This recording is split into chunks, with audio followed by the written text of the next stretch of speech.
வணக்கம், welcome to உலக தமிழா. இன்றைக்கி நம்ம ஒரு லஞ்ச் ரெசிபி தாங்க பார்க்க போகிறோம். 1 part லஞ்ச் ரெசிபி. இது வந்து லஞ்ச் பாக்ஸுக்கு எடுத்துகிட்டு போகிறதுக்கும் சூப்பர் டேஸ்ட்டில் இருக்குங்க. தக்காளி சாதம் வாங்க எப்படி செய்கிறதுன்னு பார்க்கலாம். தக்காளி சாதம் செய்கிறதுக்கு இப்போ கடாய் வச்சுருக்கேங்க. எண்ணெய் ஊற்றிக்கலாம். எண்ணெய் காஞ்சிடுச்சு. இதில் 1/2 டீஸ்பூன் கடுகு, 1 டீஸ்பூன் உளுத்தம்பருப்பு, 1 டீஸ்பூன் கடலைப்பருப்பு, கொஞ்சம் செவக்கட்டும்.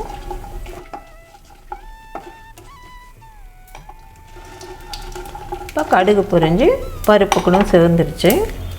இதில் 2 காஞ்ச மிளகாய், இது கூட உரிச்ச பூண்டு,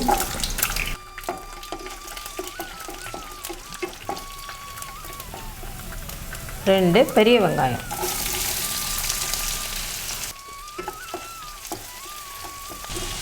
வெங்காயம் நல்லா வதங்கட்டுங்க.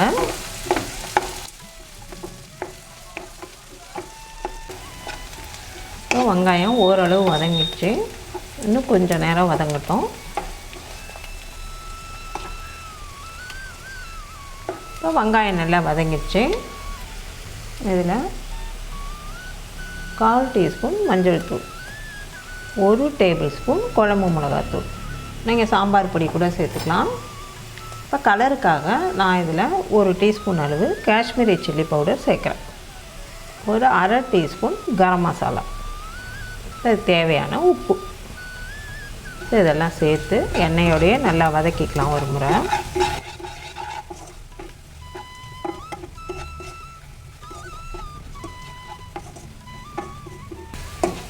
எண்ணெயோட நல்லா வதங்குது. கொஞ்சம் நேரம் நல்லா வதக்கிக்கோங்க, அப்போ தான் அந்த நெடி எல்லாம் போயிடும். இது கூட கொஞ்சம் போல் கருவேப்பிலை,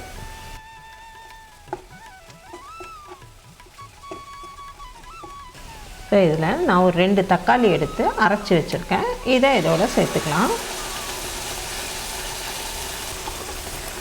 சேர்த்துட்டு நல்லா ஒரு முறை கலந்து வச்சுக்கலாம். இதில் நம்ம தண்ணி எதுவுமே சேர்க்க போகிறதில்ல.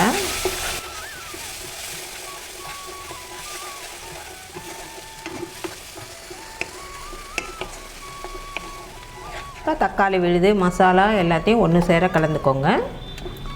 இப்போ இது நல்லா தக்காளியோட பச்சை வாசனை போகிற வரைக்கும் நல்லா வதக்கிக்கலாம். ஸ்டவ்வை வந்து மீடியம் ஃப்ளேமில் வச்சு வதக்கிக்கோங்க.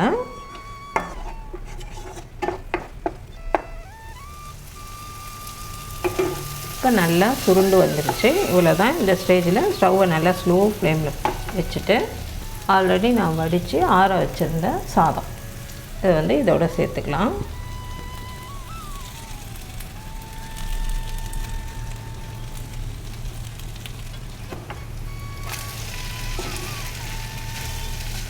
இதை ஒன்று சேர கலந்துக்கலாம்.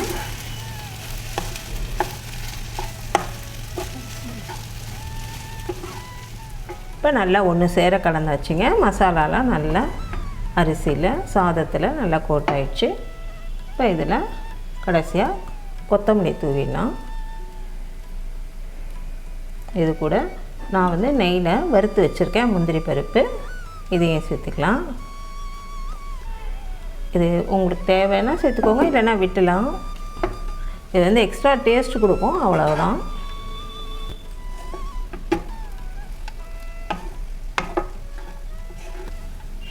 அவ்வளோதான். இப்போ நமக்கு ரொம்ப ரொம்ப சுவையான தக்காளி சாதம் ரெடி.